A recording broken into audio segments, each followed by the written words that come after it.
استاد از فرصتی که در این لحظه بسیار حساس سرنوشت راست برای افغانستان اختیاری ما گذاشتید سپاس. میخواستم صحبت از اینجا آغاز کنیم که در این شب و روزی که افغانستان در جهنم بحران میسوزد چرا سیاستگرای مثل شما باید بیرون از افغانستان باشه؟ سپاسگزارم برای فرصتی که فراهم کردین. ما قرار نبود بیرون افغانستان باشیم و اصولا جریان مذاکرات و گفتگوها برای صلح که حتما شما در جریانش هستین یک پروسه طولانی بود، تقریبا 2 سال و اکثر. پس این انتظار به طور عادی این بود که تحول در افغانستان نتیجه گفتگوهایی باشه که در دوحه و اونجا آغاز شد. اما متاسفانه اون گفتگوها به نتیجه نرسید به هر دلیل مخالفتی آقای غنی، تیم حکومت کابل و همون ترتیب دیدگاه‌های خاص طالبان. خب نتیجه آن چیزی که انتظار میرفت نبود و در این حال تصور نمیشد که رژیم غنی به این سرعت فرو بپاشه. حداقل تصور این بود که تا 1 سال کنیم سال دیگه هم وضعیت ادامه پیدا خواهد کرد و مذاکرات این مدت زیر فشار بین‌المللی، توریکای گسترده و بحثایی که در جریانش هستید نتیجه خواهد.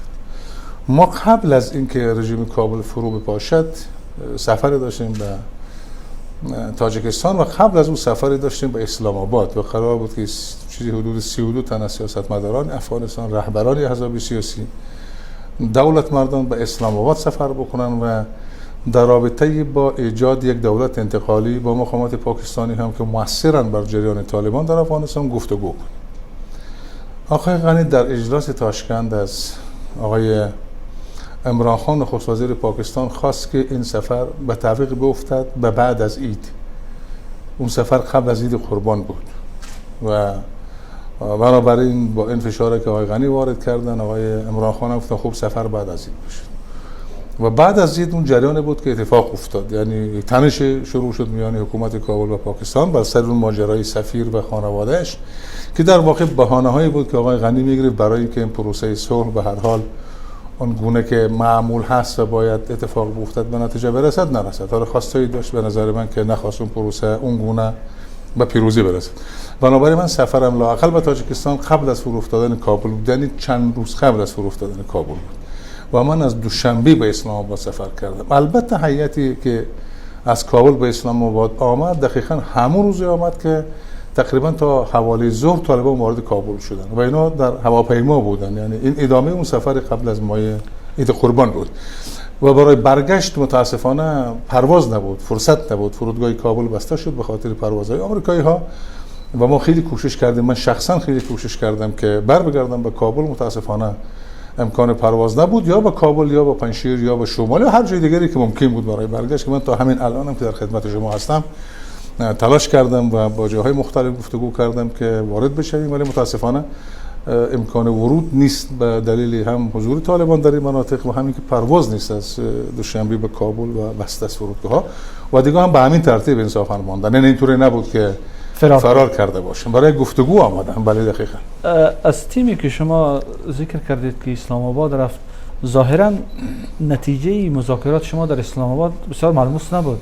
ببینید خب وقتی ما در اسلام آباد وارد مذاکره شدیم که طالبان کابل در کنترل داشتن، کابل گرفته بودن، طبیعتاً اون سطح گفتگوهایی که میتوانست در یک وضعیت دیگر نتیجه بخش باشه خب طبعا اون نمیتوانست اتفاق بیفتد. برای اینکه قبل از اینکه طالبان قدرت بگیرن اگر مذاکرات شروع میشه طبعا نتیجه چیزی دیگری بود، بعد از اینکه گرفتن خب طبعا نتیجه چیزی دیگری بود. البته مقامات پاکستانی پذیرایی خیلی در سطح بالا کردن از هیئت افغانستانی که من هم عضو اون هیئت بودم و سطح گفتگوها هم سطح بسیار بالا بود، با رئیس ستاد ارتش، با رئیس ISI، با مسئولان نظامی پاکستان، همین ترتیب با نخست وزیر پاکستان. یعنی عالی‌ترین سطح مذاکرات بود و گفتگوهای صورت گرفت. ولی خب طبیعتاً دیگه کار به قول معروف از کار گذشته بود به قول ژان پل سارتر. یعنی ما وقتی مذاکرات شروع کردیم که دیگه طالبان بر افغانستان مسلط بودن با جز از ذره پنشیر، طبیعی بود که نتیجه گونه باید باشه. چقدر امیدوار کننده میتواند باشد ادامه این مذاکرات؟ ببینید مذاکرات وقتی در دوحه شروع شد بحث این نبود که یکی از طرف‌ها به زور بیاد قدرت در کابل اشغال بکنه. متن گفتگوها این بود که در یک مذاکرات طولانی و تفاهمی با طالبان طرف آمریکایی ها و همین ترتیب قدرت های مثل روسیه و چین ما به این نتیجه برسیم که یک دولت انتقالی ایجاد بشود. یک دولت انتقالی تمام با مشارکت گسترده احزاب سیاسی و جریان های قومی و مذهبی.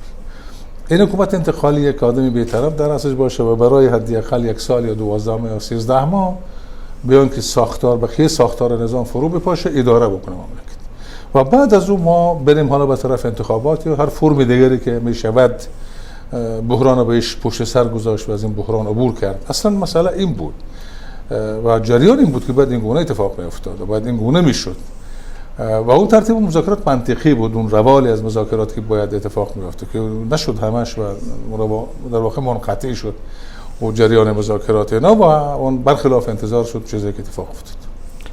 حالا اگر با اوضاع افغانستان بنگریم میشه گفت که 3 تیمی است که بر سر حکومت آینده در افغانستان با طالبان مذاکرات. یکی تیم شما با رهبری قانونی، یکی تیمی که دکتر عبدالله و حامد کرزی و گلبدین حکمتیار در کابل جور کردن، یکی دیگر هم جبهه مقاومتی که گفته میشه در پنجشیر شکل گرفته است.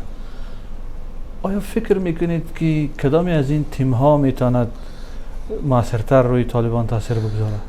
تیمی که مذاکرات پیش میبرد در دوحه از طرف حکومت در واقع و یک جا با حکومت، همون تیمی بود که آقای دکتر عبدالله رهبری میکردن به عنوان رئیس شورای علی مصالحه. اما بعد از اینکه کابل به دست طالبان افتاد و طالبان کابل به صورت نظامی فتح گرفتن و اشغال کردن وارد شدن، دیگه عملاً اون مذاکرات به پایان رسید. برای که مذاکرات میان غنی، تیم آقای عبدالله و آمریکایی ها بود. خب طبیعتاً با آمدن طالبان که اون منتفی شد، صاحب به انتفاع موضوع بود دیگه، اون که کار نمیتونست انجام بده. بنابراین تیمی که باقی ماند برای مذاکره همین تیمی است که ما بودیم و این تیم در واقع با همون ترتیبم که در پاکستان گفتیم نمایندگی میکنه از 60% مردم افغانستان. در تیمی که ما با اسلام آباد رفتیم از برادران پشتون ما کسی نبود، از برادران افغان کسی نبود. تاجیک ها بودن، هزاره ها بودن و نماینده قوم ازبک نتونستن برسن با دلیل مشکلاتی که داشتن و اینها بودن بیشتر. و در اینجا بحث ما این بود که حالا صلاحیت تصمیم گیری مربوط به این تیم است و تیم دوحه که آقای عبدالله و کرزی رهبری میکردن منتفیض، به اضافه این که ایشان الان در حصر خانگی به سر میبرن و در اختیار طالبان هستن. اما مسئله پنجشیر ما مسئله پنجشیر در واقع اون هسته اساسی مقاومت برای رسیدن به یک عدالت قومی و عدالت اجتماعی است که این مجموعی که ما هستیم مسلما از آنچه در پنجشیر میگذرد دفاع خواهیم کرد. یعنی پنجشیر در واقع اون اساسی ترین نیرویی است که میشه بعد روش حساب کرد فعلا برای ایجاد یک تحول در داخل افغانستان، حتی رسیدن به همون حکومت انتقالی، حتی اگه حکومت انتقالی نرسیم بالاخره فرم دیگری از قدرت که ما میگیم یک ساختار فدرالی غیر متمرکز در افغانستان باید به وجود بیاد. طبیعتا ما از مقاومتی که الان در پنجشیر هست و احمد در رأس است قهرمان ملی ما اون حمایت میکنیم و در واقع ما یکی هستیم. یعنی این البته به این برمیگردیم استاد. با شناختی که شما از طالبان دارید به عنوان یک سیاستگر، به عنوان یک روشنفکر در افغانستان و با نتیجه‌ای که از دید واحدهای اخیر از اسلام آباد آوردید، فکر میکنید طالبان در حالی که بر بیشتری از اراضی افغانستان سلطه دارن تا کجا حاضر میشن که یک حکومتی به اصطلاح فراگیر یا غیر متمرکز؟ البته طالبان الان در موقعیتی هستن که می شود گفت فکر میکنن که اینا آمدن و در جریان یک نبرد سنگین رسیدن به قدرت و حقشان است که دولت تشکیل بدن. طالبان این گونه فکر میکنن و در این حال طرفدار انحصار قدرت هستند. یعنی الان اعلامیه هایی که طالبان دارن صادر میکنن این است که ما یک حکومت متمرکزی مبتنی بر اون چیزی که درکی که از شریعت اسلامی مبتنی بر فقه حنفی داره من ایجاد میکنیم و این ما هستیم که برای نیروهای دیگه تعیین میکنیم چی حد مشارکت بکنیم. 10%، 11%، 12%. کاملا فرموده شما بجا هست که طالبان الان در موقعیت قبلی نیستن و به سادگی حاضر نخواهند شد برای نیروهای دیگر اندیش یا مخالف یا اپوزیسیون یا نیروهایی که به هر حال به عنوان بخشی از دولت طرف مذاکرهشان بودن سهم قائل بشه. این درست است. اما ببینید افغانستان جامعه چند قومی هست و یک جامعه کوتاه مدت است. اگر طالبان خیال بکنن که با این انحصار طلبی میتوانند سلطه خود ادامه بدن، این کار ناشدنی است در افغانستان. ببینید همین الان که طالبان در کابل قدرت در اختیار دارن، همین امروز در داعش در قندوز گروه های داعش 6 نفر از افراد طالبان گردن زد و شاید به زودی داعش در شمال افغانستان اعلام موجودیت بکنه. این در عین اختلافات میان جریان های طالبان است. طبیعتاً رئیس جنبش آقای حقانی مدعی قدرت بیشتر ازشون، بیشتر نیروی نظامی طالبان تشکیل میده. آقای ملا برادر که همون دفتر سیاسی یاد میشه و جنبه در واقع اون بخش سیاسی فعال طالبان است، ایشان مدعی هستند که ما شایسته برای حکومت زعامت هستیم چون ما نگویا، ما سیاسیون این جریان طالبان هستیم. ببینید در داخل خود طالبان یک اختلاف هست به لحاظ سیاسی، یک اختلاف هست به لحاظ قومی که پوپرزه‌های جنوب جمع در واقع دورانی‌های قندهار با هم اختلاف دارن به سر قدرت.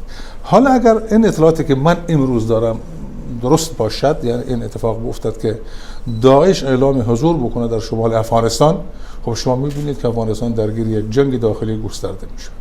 بنابراین بعید است که طالبان بتوانند کابل کنترل بکنن. با اضافه اینکه در اطراف کابل هسته‌هایی هست که منتظر یک فرصت هستند از جریان‌های مختلف سیاسی برای اینکه دوباره وضعیت در کابل به هم بخوره و این فضا بشکنه و یک فضای باستر در اختیار قرار بگیره. بنابراین قطعی نیست که حتما طالبان میمونن واقعا. یعنی شما به این نظر هستید که اگر طالبان تن به یک حکومت فراگیر غیر متمرکز ندهند، ادامه حکومت اونها در افغانستان بدونش با به سرنوشتی میکشه؟ بدونش اگر عوامل دیگری وجود داره که میتونه طالبان را مجبور به این کنه که با جریان‌های دیگر از جمله مثلا با افکار دیگری که مثلا حزب شما دنبال میکنه؟ مهمترین عامل داخلی است. عامل داخلی که طالبان را محدود میکنه اون بحث‌های عدالت خواهی قومی در داخل کشور است که ساختار سلطه تقوی در افغانستان قابل قبولی به خصوص در قرن 21. یعنی اقوام دیگر همون گونه که در پاکستان نمایندگی میکردن و گفتن و اعلام موضع کردن، حاضر نیستن سلطه پشتون ها را بپذیرن و طالبان بخش عمدهشان و رهبریشان در واقع پشتون. این یک عامل است. عامل دیگه که ربطی به پشتون بودن غیر پشتون بودن نداره، سطح رشد در واقع فرهنگی مدنی در جامعه افغانستان است که شما به یک جامعه با یک در واقع 70% جوانان در افغانستان روبرو هستید. افغانستان یک کشور جوان از 65 تا 70% شهروندان افغانستان جوانان تشکیل میده. این جوانان تا 20 سال به هر حال با اندیشه های مدرن آشنا شدن، اینترنت بوده، انفجار انفرماتیک بوده، سفر کردن، درس خواندن. خب یک جامعه مدنی هرچند نه به قول هابرماس بسیار به طور دیالکتیکی از درون بارور شده و شکوفا شده، ولی حتی اگر زیر فشار و حقنه و در واقع اعمال نفوذ غربی ها مگر بوده، به هر حال یک چیزی شکل گرفته که جوانان هستن و زنان هستن، جامعه مدنی است و اینا استبداد هیچ نه قومی را میپذیره و نه استبداد مذهبی را میپذیره و نه استبداد طالبانی یا ساختار تقاوم فرض فرمای تاجیک‌ها بخوام باشه، نوزبک‌ها یا هزارها. خب این یک پتانسیل دیگری هست که طالبان رو محدود میکنن و خصوص زنان که همین الان دارن اعتراض میکنن در شهر کابل. نمونه‌هاش شما میبینید. فرای از این افکاری عامه جهانی است، این وجدان‌های بیدار که در سطح جهانی وجود داره که مسلماً بر کشورهایشان اعمال فشار میکنن و فراتر از این که حتی اینا مگه نادیده بگیرین رقابت‌های اقتصادی در میان قدرت‌ها هست که باز این باعث این میشه که یک بالانس در ساختار قدرت به وجود بیاد. یعنی عوامل متعدد. ولی ظاهرا آنچه که احزاب دیگر جریان‌های دیگر در افغانستان میگن، مثلا تیم شما جبهه مقاومت در پنجشیر که ما طرفدار یک حکومتی غیر متمرکز فراگیری هستیم که هم اقوام افغانستان خود در رو ببینن، طالبان هم در بیانیه‌های خودشون همین میگن. چی فرق بین حکومت فراگیر طالبان و حکومت فراگیر که شما می‌خواهید؟ نه، یک فرق داره. ببینید یکی این است که شما یک ساختاری دارین که آقای غنی هم میگفت که ما حکومت فراگیر داریم، نه؟ آقای کرزی هم میگفت، آقای عبدالرحمن خان هم مثلا میگفت که حکومت ما حکومت فراگیر است. منظور از حکومت فراگیر این نیست که یک کسی از میان تاجیک‌ها، یک کسی از میان ازبک‌ها، یک از میان هزاره‌ها در این دولت حضور داشته باشه. همیشه در استبداد ترین ساختارهای سیاسی در افغانستان آدم‌های از اقوام دیگر حضور داشته. اما این حضور غیر از اون چیزی است که ما به عنوان یک ساختار غیر متمرکز فراگیر مطرح می‌کنیم. یعنی چی؟ ما می‌خواهیم که نمایندگان اقوام در دولت، حال هر دولتی که می‌خواهد باشه، چه دولت امارت چه دولت غیر امارت، حالا البته امارت که ما بهش مخالف هستیم، نباید مهمان باشن در داخل این. مثل که در حکومت غنی بودن، یا آقای مثلا آمد معاون اول بود ولی صلاحیت نداشت، یا کسی آمد وزیر بود ولی صلاحیت نداشت. منظور از این وجود داشته میتونه. ببینید در واقع وقتی که شما میگین دولت دموکراتیک چگونه دولتی است؟ توزیع عادلانه قدرت یا غیر متمرکز؟ قدرت انتقال به تصمیم گیری ها به ایالات به چی معنی تصمیم گیری ها به ایالات؟ حکومت مرکزی باید قدرت کما کنه که بحثش است، ولی لحاظ اقتصادی، ولی لحاظ قانون گذاری به ایالات بگذار. این ایالاتی که ما داره مطرح میکنیم غیر متمرکز همان ایالات فدرال است. یعنی یک حکومت مرکزی در کابل، ایالات، پارلمان های ایالتی، وزیر داخلی ایالت، نخست وزیر ایالت، قانون گذاری ایالتی، مثل ایالات متحده آمریکا، مثل امارات متحده عربی که البته کنفدریشن است، مثل خود پاکستان. ببینید این تقسیم است. ببینید اگر ما چنین چیزی بشود، من یک نمونه ساده به شما میدم. اگر بحث این باشه که ما الان از پنجشیر شمالی یا بدخشان یک آدمی بفرستیم در میان این حکومت طالبان که اینا هستن از هر جای دیگه، الان از بدخشان هم هست طالب دیگه، نه؟ بله. ولی وقتی ما میگیم غیر متمرکز، به طور مثال من فکرم این است که ما صلاحیت های تصمیم گیری امنیتی رو بگذاریم به پنجشیر، پروان، کاپیسا و یک زون فدرال. این زون فدرال باید امنیت خودش تامین بکنه، نه اینکه کسی از نام فلان حکومت به این تامین بکنه که شما نماینده هستید. منظور ما از فدرالی، از تقسیم عادلانه قدرت و حکومت فراگیر، تقسیم عادلانه قدرت در یک ساختار فدرالی است که مردم تصمیم میگیرن. ایالات تصمیم. با این نظریات شما البته ما از قبل آگاهی داریم، ولی تیمی شما که کسای دیگر هم داره، جریان‌های دیگر، تا چه اندازه به این ساختاری که شما پیشنهاد میکنید موافق هستند و آیا پشتیبانی میکنن از این؟ ببینید ما در قبلا که شما میدونید این بحثی که به واسطه کنگره ملی برنامه یک بحث مرکزی 20 سال است که پیش برده میشه، تئوریزه میشه، مطرح میشود، خیلی از بزرگان اقوام دیگر هم در مقطع‌های دیگری به این مسئله پرداختن، ولی خوب خیال میکردن که با حضور خودشان در قدرت مسائل حل بشه، یعنی اینکه خودشان بودن دیگه بحث تمام است. آقای جنرال دوستم یک موقع از فدرالیست بود دیگه، میدونید استاد مزاری که به هر حال شهید شدن، یک فدرالیست بود و بیانیه‌اش هست میگه افغانستان بجز فدرالیسم راهی نداره. در اواخر ساختار قدرت طوری شد، حضور یک از سرانه که من معمولا تکداران قومی رو به کار میبرم که آمدن و این جنگ سالار و تفنگدار و قدرتمند در سالهای به هر حال جهاد آمده بودن، اینا حضور خودشان در داخل حکومت غنی و کرزی حضور اقوام تعریف میکردن، در حالی که حضور اقوام نبود برای ما. این معامله یک از سران اقوام با حکومت بود برای منافع شخصی خودشان که نتیجتا هم فرو پاشید. بنابراین حالا که ما در اسلام آباد بودیم، اتفاقا همه این سرانی که شرکت داشتن بعضشان همین بود که افغانستان اگر فدرالی نشود، به معنی ایالتی تقسیم نشود، به ساختارهای قومی حق داده نشود به اون معنایی که ما داریم، مسلما این مشکل حل نخواهد شد. حالا بعد از آمدن طالبان به کابل رسیدن به اینجا که افغانستان باید فدرالی شود و خودشان میدونن که افغانستان فدرالی بود، حالا با رفتن غنی هیچ اتفاقی نمیافتاد. یک آدم رفته بود، صدر اعظمای ایالتی کشورشان اداره میکرد، وزرای داخل ایالات کشورشان ادارات میکرد، نیروهای امنیتی ایالات کشورشان اداره میکردن، وزارات در واقع بخشای بودجه‌ای ایالات مسائل اقتصادیشان مدیریت میکردن، هیچ اتفاقی نمیافتاد. بحث ما این بود که اگر این ساختار غیر متمرکز بشود، با رفتن یک آدم هیچ اتفاق مهمی نمیافت و دیدین که وقتی غنی رفت همه چیز فرو پاشید. خب این اشتباه. حالا خوشبختانه همه به این نتیجه رسیدن، حداقل این است که اقوام غیر پشتون به این نتیجه رسیدن که ساختار باید فدرالی شود، چون راه دیگه هم ندارن. در غیر از اون چی راه حل میتواند وجود داشته باشه؟ ولی گفته میشد که منظور طالبان از یک حکومت فراگیر این است که یک حکومت با سلطه و ریاست اینا تشکیل شود. بله. و اینا نماینده های گوناگونی را از اقوام، مثلا بیاره احمدی مسعود از پنجشیر، مثلا شما از کنگره ملی یا بله. وزرای دیگر از بله. احزاب جرانهای دیگر بله. بیارن و خودشان دیکته کنن. این قابل قبول نیست، موفق نمیشه. ما این نوع حکومت، من در صحبت هم با BBC داشتم، با آقای فانی توضیح دادم، این قابل قبول نیست. این همون مهمان بودن در حکومت طالبان است. این اون چیزی است که مخالفت شد و حالا احمدی مسعود هم باش مخالفت کرد. گفت منظورم این نیست که من در شورای 12 نفره برم شامل بشم، منظور ما این است که نظام ساختار تغییر بکند و در صحبت با BBC دار خیلی روشن بیش از 10 بار تاکید کرد که منظور من ساختار است، منظور من ساختار است، منظور من ساختار است. و درک ما از حکومت فراگیر غیر از درک طالبان است. اگر طالبان درک ما از حکومت فراگیر را بپذیرند، ما مسلما به طرف ثبات حرکت خواهیم کرد. اما هم که در کشورمان علاقمند جنگ نیستیم، خب کسی دوست نداره سرزمین جنگ باشه، ولی اگر نپذیرد مسلماً همون گونه که مقاومت است مقاومت. شخص شما قبل از سقوط کابل و بعد از سقوط با طالبان یا رهبری طالبان تماسی دارید؟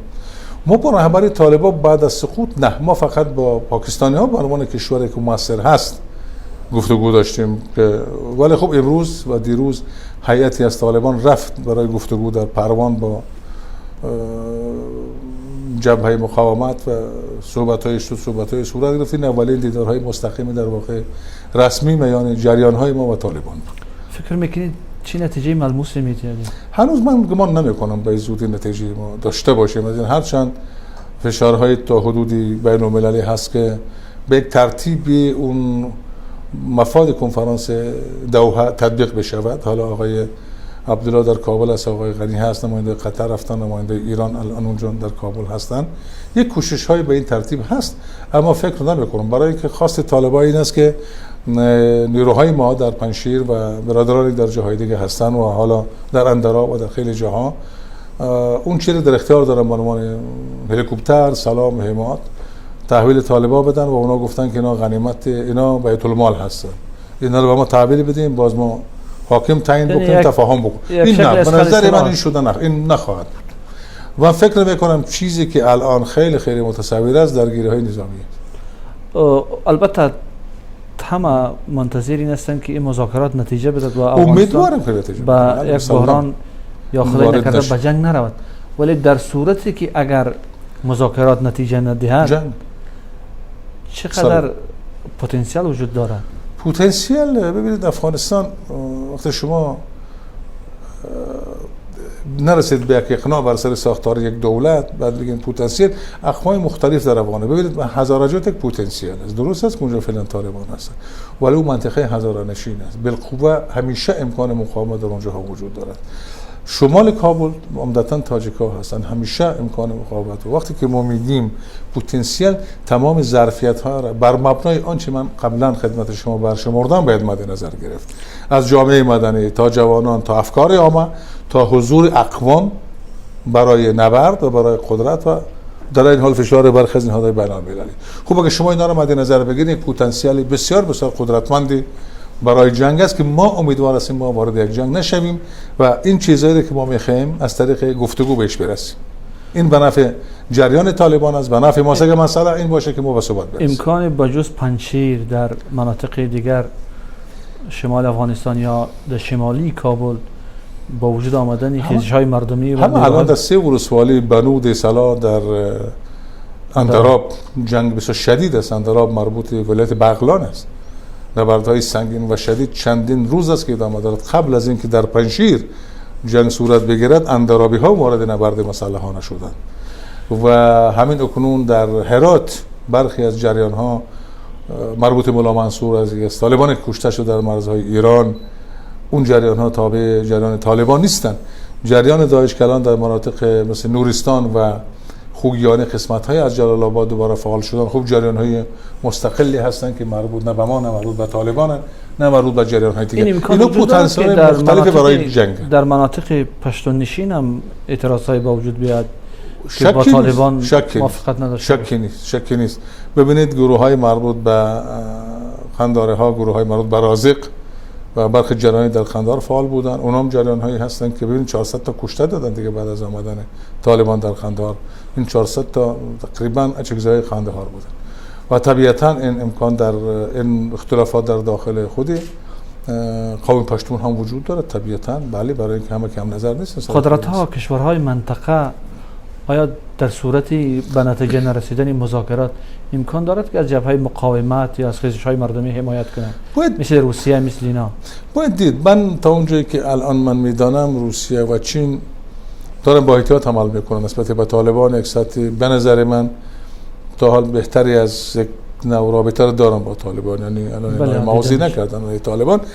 البته روسیه ابراز نگرانی کرده است که در شمال افغانستان نیروهای داعش فعال بشن، ولی نگفته است که این طالبان برای ما خطرناکند. از داعش نام بردن و وزیر دفاع روسیه وقتی میگه تروریست ها آقای شایگو بیشتر داعش مد نظر داره. یعنی یک نبی هنوز موضوعشون روشن نیست. یعنی من فکر میکنم که دارن نگاه میکنن که آیا حرکت مقاومت در افغانستان شکل میگیرد یا نه.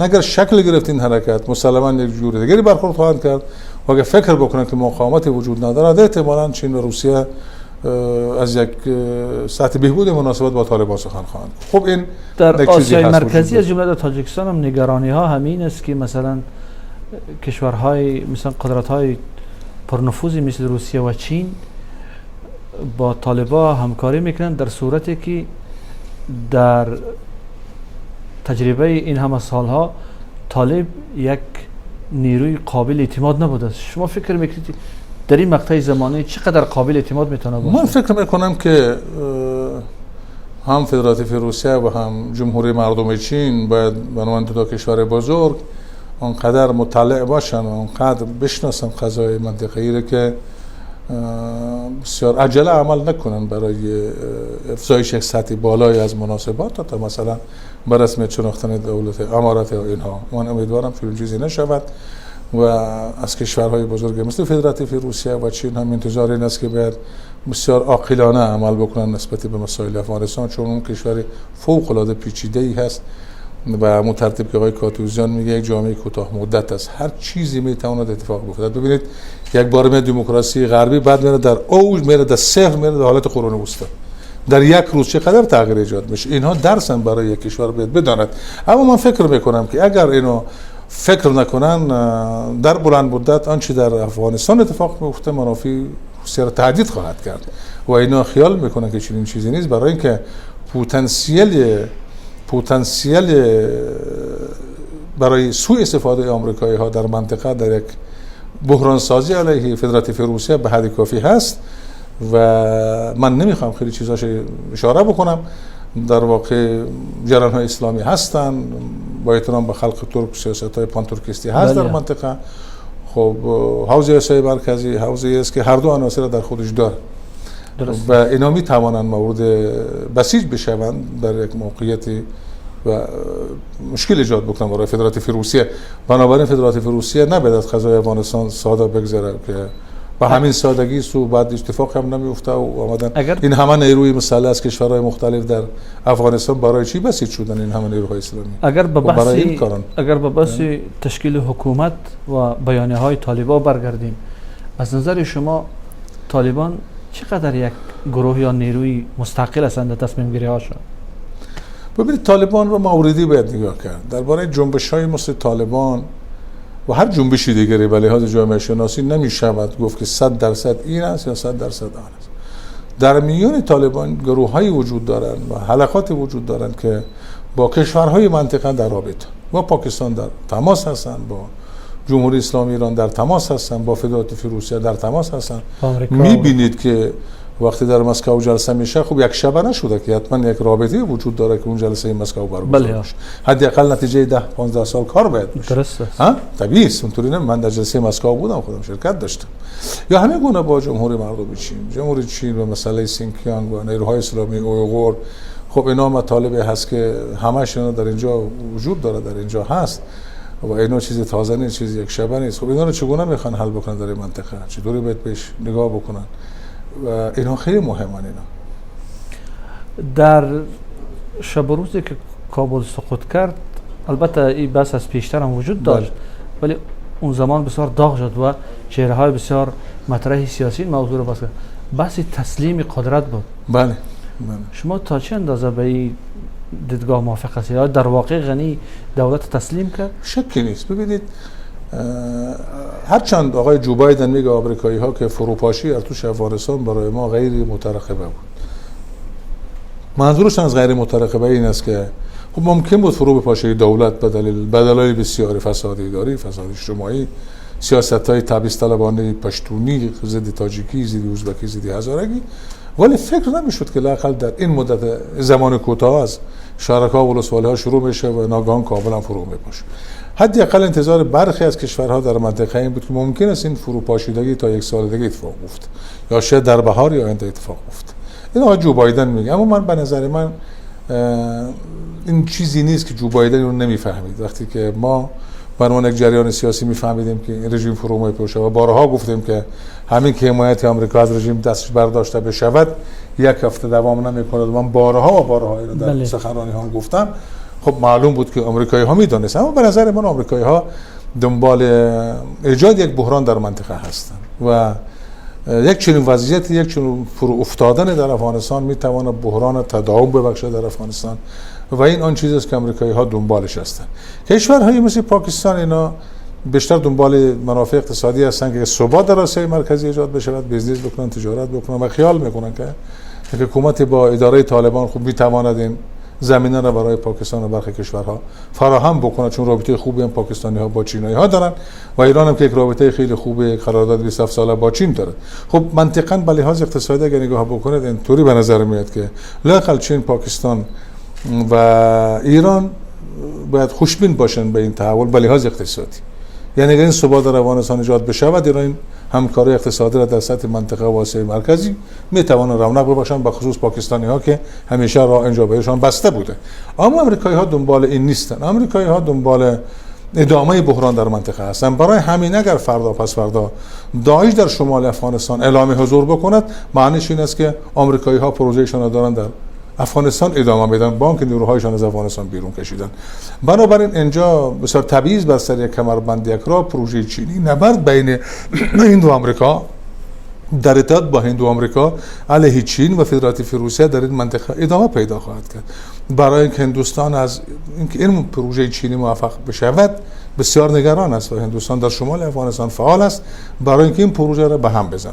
و اویغورها هم هستن میتوانند ابزار دیگری باشند برای برهم زدن پروژه چینی در شمال افغانستان در مسیر جاده ابریشم. بنابراین ما تنها با یک مسائل نظامی روبرو نیستیم، ما در واقع با یک جنگ بزرگ اقتصادی روبرو هستیم که نظامیگری ابزارهای پیاده کردن این جنگ است و رسیدن به یک پیروزی در نتیجه این جنگ اقتصادی بزرگ در منطقه با منظری که شما از این اوضاع ترسیم میکنید دیده میشه که یعنی اگر قدرت‌های جهانی اونایی که منافع ژئوپلیتیک، منافع اقتصادی این چیزا در منطقه اگر به توافقی به هم نرسن، بحران افغانستان بسیار دوامدار میتونه باشه. به نظر من ببینید حتی بحثا خیلی ایدئولوژیک نیست. شما دو جنگ اول سرمایه‌داری رو میبینید، جنگ اول جنگ دوم جهانی که نیروهای چپ سرمایه‌داری با هم که جنگ نبرد میکردن، یک جنگ بخش خود کشورهای سرمایه‌دار بخصوص در جنگ اول. خب بسیار طبیعی است که مسئله اقتصادی، جنگ اقتصادی یک مسئله مهمی است. اگر آمریکایی ها نتوانند جلوی چین بگیرن، خب چین در سال 2024 یا 2021 یا 25 اینها قدرت برتر اقتصادی جهان خواهد. خب این هم هند تهدید میکنه از نظر اقتصادی، به نظر خودشون البته برای ما که خیلی خوب است چین به هر حال رونق اقتصادی در منطقه باشد، کشوری باشه، فرق نمیکنه.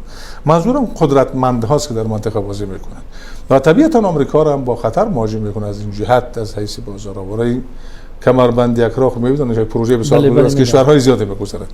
بنابراین با توجه به پروژه‌های کلان اقتصادی، جنگ اقتصادی در منطقه وجود دارد و سلطه از طریق نظامیگری و اقتصاد، چون به قول فوکو ساختارهای قدرت در جهان ما تغییر کرده دیگه، قرار نیست کسی رو با شمشیر بکشن. جنگ در آسیای مرکزی، جنگ در بدخشان به خصوص در تخار در شمال افغانستان یک جنگ طولانی خواهد بود که به نظر من سالهای زیاد را در بر خواهد گرفت. و این جنگ اگر درست مدیریت نشود، باش برخورد عاقلانه نشود، میتونه سراسر آسیای مرکزی را داخل جاها با خطر مواجه. بله این نگرانی ها در کشورهای ما وجود داره. یعنی حتی طالبان مسلط بشن این جنگ به پایان نخواهد رسید. حتی اگر جبهه پنجشیر هم نباشد، باز این جنگ به پایان طالبان در این جنگ طرف هستند؟ مسلما طالبان به هر حال به عنوان یک بازیگری حالا مهم که با خیلی از کشورها رابطه اساسی دارن. خب ببینید طالبان اصولا این جریان، ببینید شما در میان پشتونها که مسلطن دو تا جریان است. یک جریان پشتونهایی دارند که سکولارن اما دارای گرایشات فاشیستی قومی ناسیونالیستی است. یک پشتونهایی دارند که سکولار نیستن اما دارای گرایشات مذهبی بسیار قدرتمند هستند با المان‌های قومی و با بنیادهای قومی. طالبان بیشتر یک چنین جریانی هستند. برای همین هم الان از خود این جریان مذهبی پاکستانی ها زیاد نمیترسن، ولی اگر تبدیل بشه به یک ناسیونالیسم افغانی پشتونی مسلما پاکستانی ها خواهند ترسید. بنابراین خود پاکستان هم علاقمند نیستن که یک دولت پشتونی مبتنی بر ناسیونالیسم پشتونی در افغانستان به سر قدرت برسه. این همون چیزی است که طالبان را تهدید میکنه حاکمیتشون، چون این میتونه برای تمامیت ارضی پاکستان خطرناک باشه یک دولت پشتونی قدرتمند در کابل. خب اینا هم هست. به این جهت طالبان در میانشون نیروهای مختلفی است که ببینید وقتی میگن امارت یک چیزی فرا دولتی است، یک چیزی فرا مدرن است. امارت تقریبا یک چیزی حالا به معنی حالا خلافت نیست، خلافت و امارت فرق میکنه طبیعتا میدونید، ولی چیزی فراتر از یک دولت است و این امارت چیزی فراتر از افغانستان به لحاظ ایدئولوژیک برای طالبان خواهد. اگر طالبان موافق به این شوند که همین اماراتی را که در نظر دارند تشکیل کنند، اون چیزی را که شما در سابقا نگرانی میکردید، چقدر نگرانی ها از سلطه طلبی قومی و زیر فشار ماندن اقوام دیگر در افغانستان؟ قطعی است. اگر طالبان با مسلط بشوند با همین الان فرض کنید که اینا همین گونه ماندگار بشوند و اختلافاتی نشود و تحولات بهرداری در میان طالبان ایجاد نشود، خب چند تا کار اتفاق میفته. یکی زبان تاجیکی یا دری و فارسی کاملا از ساحه رسمی به ساحه در واقع چی گفته می شود، شفاهی و بومی و اوغل و قول فرانسوی گفتاری تبدیل میشه، از متن به حاشیه رانده میشه، دیگه در ادبیات رسمی دولت جایی نداره. همین الانش هم این زبان در ادبیات رسمی کابل جایی نداره، در بانک ها نیز، در دانشگاه های فنی مثل انجینری و نمیدونم پزشکی و اینا نیز زبان انگلیسی جاش گرفته و در خیلی جاها در وزارت انرژی و وقتی که کاغذهای برق رسیده برق میدن شما یک کلمه تاجیکی یا فارسی یا دری ندارین، نیست واقعا و همش به زبان پشتون شده. به قول خود ما و شما الکی این زبان زدایی تاجیکی در و فارسی یا دری هر چیزی میشه میگذاریم بخوری مرحوم مومن قنات یا مرحوم شیر علی، این اتفاق افتاده، این شده. حداقل یک توجه نتیجهش همین است، یکی این است. دومش صدور یک رادیکالیسم اسلامی است به طور بسیار طبیعی اینجا اثر میگذاره. اینطوری نیست، برای اینکه الان از کشورهای مختلف مهاجرین هستن در افغانستان، جریان اسلامی هستن در این کشور و فعالن و حضور نظامی دارن، حضور سیاسی دارن. خب اینا رو که برای نان خوردن در افغانستان نگاه نکردن، اینا به هر حال برای امری در اونجا دارن زندگی میکنن و شما بخواید نخواید اینجا اثر میگذاره. یک کشور کلان مثل آمریکا در اینجا هست که از این ابزارها استفاده خواهد کرد. بنابراین من گمان میکنم که به هر حال خطر جدی است، نمیشود گفت نه خطر وجود نداره. ما در تجربه گذشته طالبان در حکومت 5 ساله‌ای که در سالهای 92 میلادی داشتن این چیز البته دیده بودیم و شما اگر متوجه شده باشید دیروز رئیس جمهوری تاجیکستان هم وقتی که با وزیر خارجه پاکستان ملاقات میکرد این نگرانی ها را داشت و با صراحت گفت که ما میخواهیم که در حکومت آینده افغانستان تاجیکان جایگاه شایسته داشته باشند. فکر میکنید همین بحثی طالبان با اقوام دیگر طرف اساسی در ادامه بحران تاجیک‌ها میباشند یا که تغییر میکنن؟ نه ببینید، تاجیکان به عنوان یک قوم بزرگ در افغانستان خب همیشه طرف اساسی بحث قدرت و سیاست در افغانستان هستن. خب ما برادران ازبک ما هستن، برادران هزاره ما هستن، اما اگر شما صحبت جناب آقای محقق دوست عزیز ما رو همین چند روز پیش دیده باشید در BBC فرمودن که خب برای ما فرقی نمیکنه اونقدر، ما که رئیس جمهور نمیشیم، ازبک هم که رئیس جمهور نمیشه، این رئیس جمهور یا تاجیک میشه یا پشتون. خب پس برای ما برای حق اگر داده بشه خب بسیار مهم نیست که تاجیک میخواد رئیس جمهور باشه یا پشتون.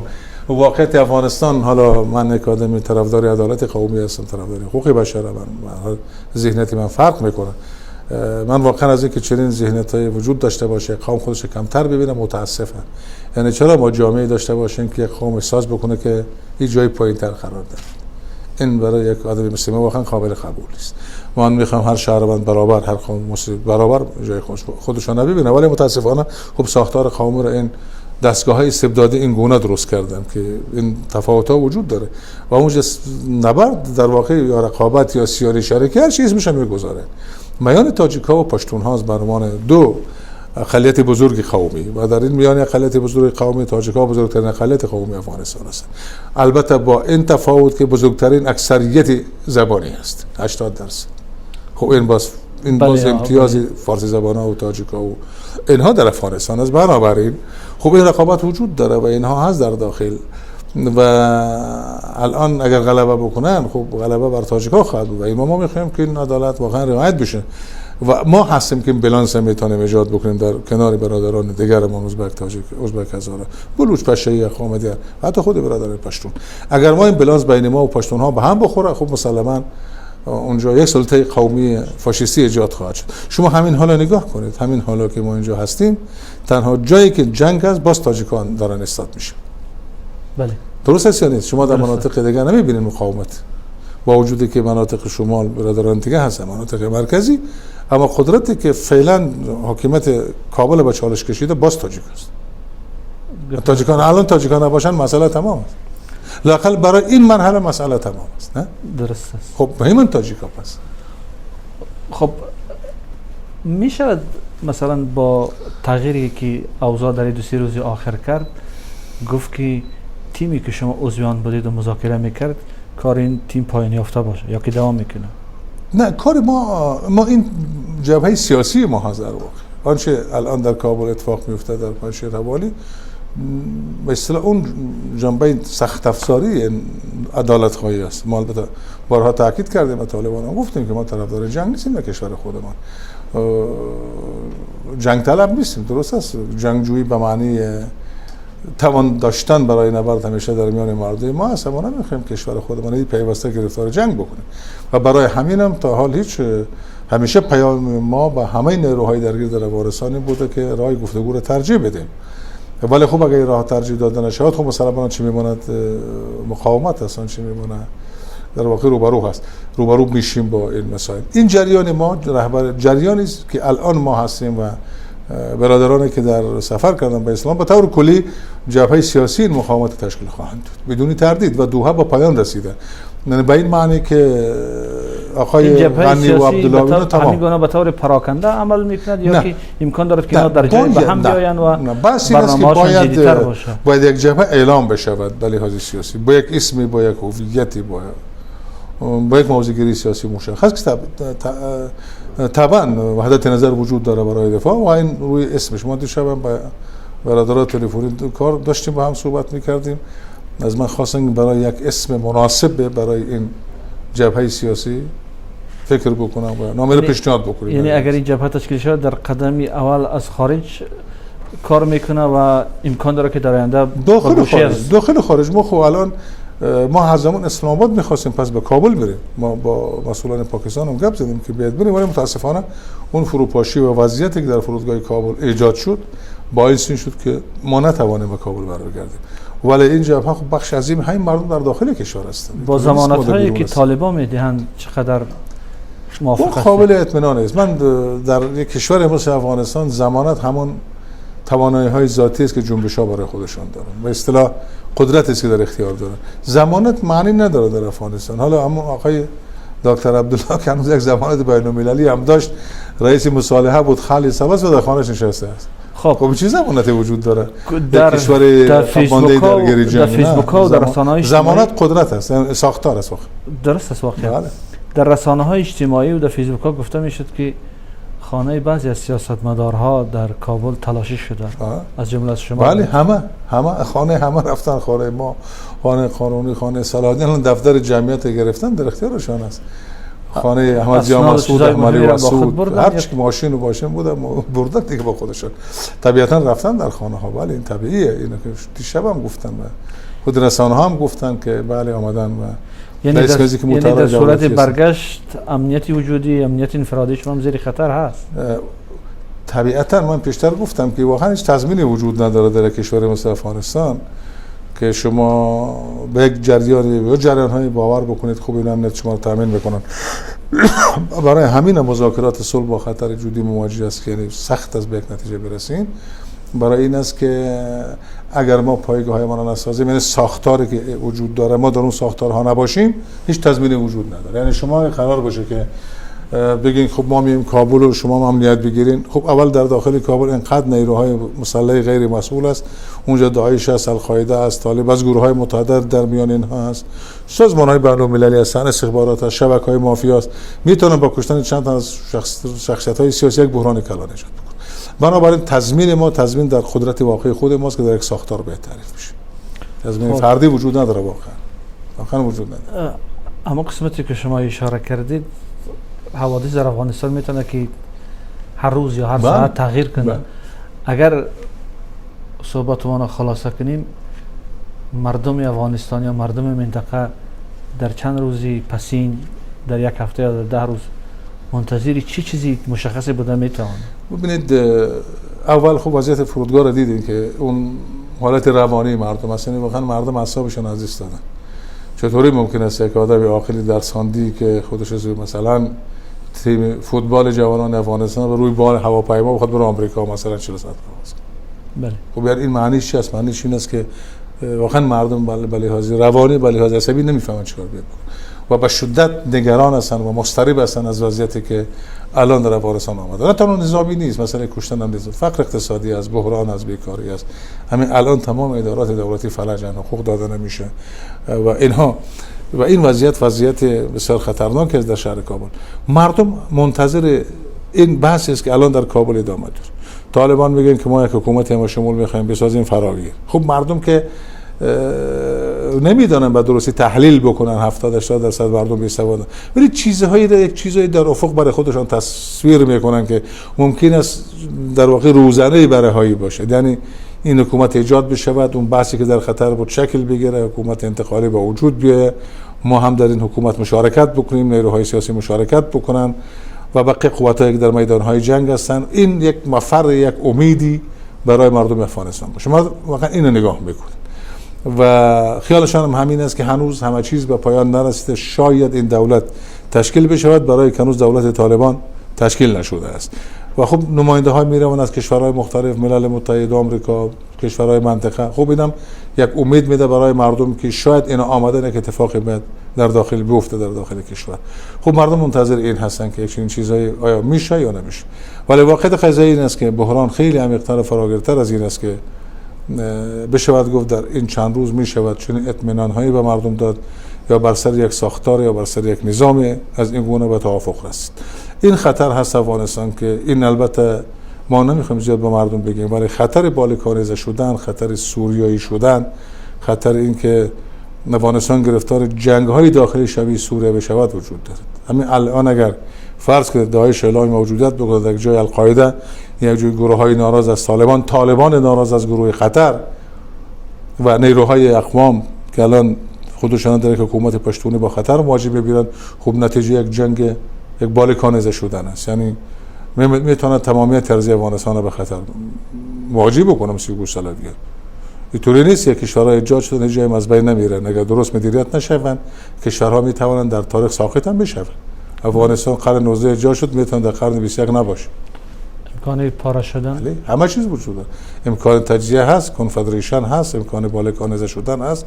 ما دموکراتیک ترین، انسانی ترین، عاقلانه ترین راهی که ما پیشنهاد کردیم فدرالیسم است که برادران تاجیک، پشتون، ازبک، هزاره به عنوان اقوام در کشور و توانند در یک ساختار فراگیر که ما منظورمون از فراگیر این است و غیر متمرکز بتونن کشورشان از نو تعریف بکنن و از فروپاشی و تجزیه جلوگیری بکنن. در غیر از او هر چیزی میتواند این کشور را تهدید بکند. همین الان بحث است که پایتخت به قندهار انتقال داده شده که از بحث‌ها این است. خب اگه پایتخت از کابل به قندهار بره، خب معنیش این است که فرومن دیگری ما داره بهش روبرو میشه. خب اینا همش الان در کابل داره بحث میشه. خب البته به سرنوشتی که فعلا در افغانستان وجود دارد بحث‌های دور و دراز میتونه وجود داشته باشه، ولی اگر به بعضی قضایای عالی میشد گفت که حاشیه‌ای موضوع افغانستان اگر بپردازیم، فکر میکنید که غنی البته که فرار کرد ولی چرا اینقدر پول با خود برد؟ غنی آدم فاسدی بود از اول. ببینید غنی اجازه که شنیدید گفت من 40 سال بعد به افغانستان آمدم. درست است؟ درست. یک کسی که 40 سال بعد به کشورش برمیگرده، خب معنیش است که شلاخه‌ای نداره. خب علایق در جریان زندگی و داد و ستدی که با مردم داره شکل تجربه مشترکی ما میگیم. یعنی چی؟ شما میتونید یک پسر بچی بیگانه رو بگیرید از آفریقا آداپت بکنید و فرزند شما بشه. یعنی این مناسبات است که علایق عواطف ایجاد میکنه. یک آدمی که 40 سال اصلا کوچکترین رابطه‌ای با مردمش نداره، با کشورش نداره، با دولتش نداره، با مردمانش نداره، در دوران جهاد نداره، دوران کمونیسم نداره، چپ و راستش نداره، خب این چه لخی داره به کشور برنامه فرست. و بعد هم که آمد خب اینو مستقیما آمریکایی‌ها آوردن، حق نکرد به 300,000 رای. از روز اولی که این آدم بود دنبال فساد مالی بود و دنبال تبعیض طلبی قومی. تنها کاری که کرد آمد اختلافات بیشتر کرد، آمد تذکره ها رو افغانی ساخت، کاری که میگفت من باید انجام بدم که در زمان امان الله و عبدالرحمن خان نشده بود. و غیر از این که این پولا رو انتخاب برای این پروموت شما یک بار در رسانه‌ها دیدید که زنی از خانم رولا غنی حالا بیگل به قول خودش 400 میلیون دلار اینا تنها به عنوان یه مسیحی که گویا زنا و جوانان رو گویا تربیت میکنه. حالا تربیت چی تربیتی؟ مثلا آزادی های بیشتری براشون میده. حالا من نمیخوام این حرفا رو بزنم که چی چیزی خوب نیست، اخلاقا گفتارش، ولی خب در واقع یک خانه های زنجیری از فساد بود تو یه تربیت معنوی، تربیت روشن فکری که به ایران میداد. مثلا 400 میلیون دلار اینجا دزدی کرد. بعد تدارکات که باید جریان های نهادهای مختلفی داره بکنن در اختیار خودش گرفته. مقرره ها را تا یک آدمی، یک پولسوار، یک قماندان عادی در یک دهکده هم خودش تعیین میکنه. خب 50 میلیارد دلار تنها در فاصله 3 سال پس این حاکمیتش از افغانستان خارج. 50 میلیارد دلار. این سخن وزیر مالیه آقای ظاهریوال است.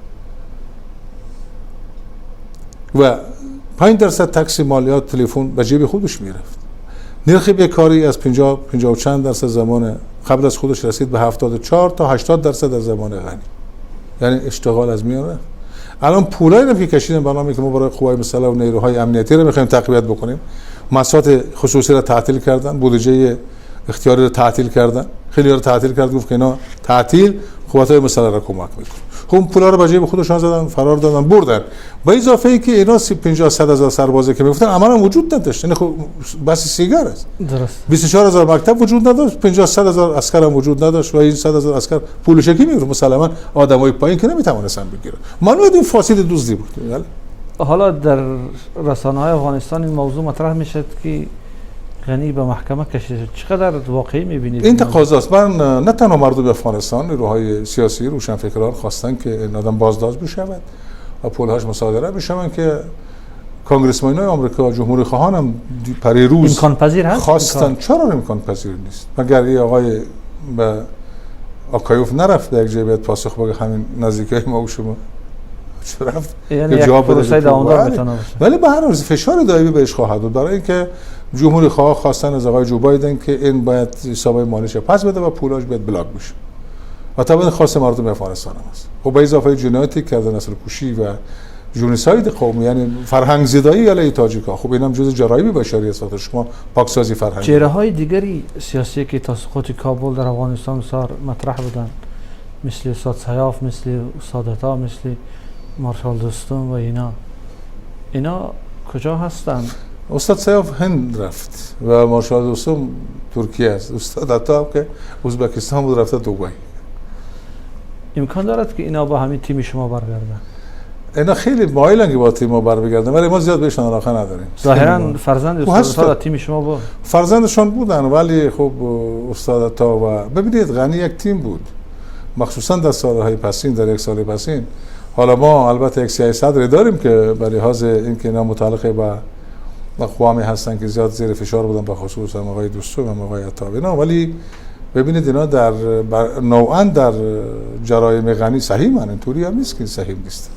حالا ما وقتی که میگیم باید جبهه متحد بسازیم، الزاما بحث معنی نیست که رهبران جبهه باشن. خب گفتگو میشد، نفیشون نمیکنیم، ولی حقیقتش ما به اینا دیگه باور نداریم. گفته میشد که اینا آدمای پولداری هستن. امکان داره که اینا اگر در صورتی که مقاومت جدی‌تر شکل بگیره تمویل کنن اینا به خاطر از اینکه پولاشون نمیشه خود در کشتن دادن، حالا میخوام برای مقاومت از سر پول بدن. خب اگه میدادن که اول میدادن.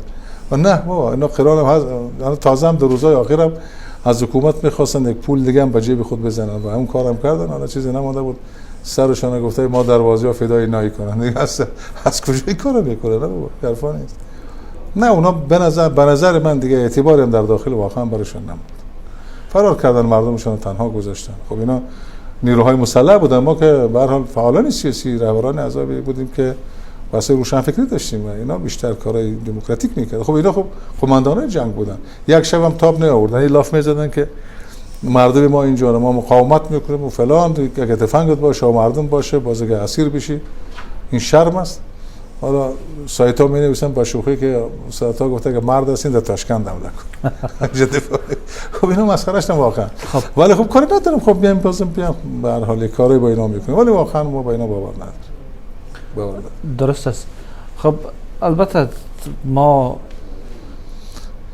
در تاجیکستان به عنوان کشوری که همسایه افغانستان است، کشوری که منافع کلان فرهنگی و ارزشی و تاریخی و تمدنی و زبانی افغانستان دارد، به عنوان همین یک کشور آرزومند هستیم که بحران افغانستان دیگر باره به جنگی فجیع‌تر نروه و صلح بیاید.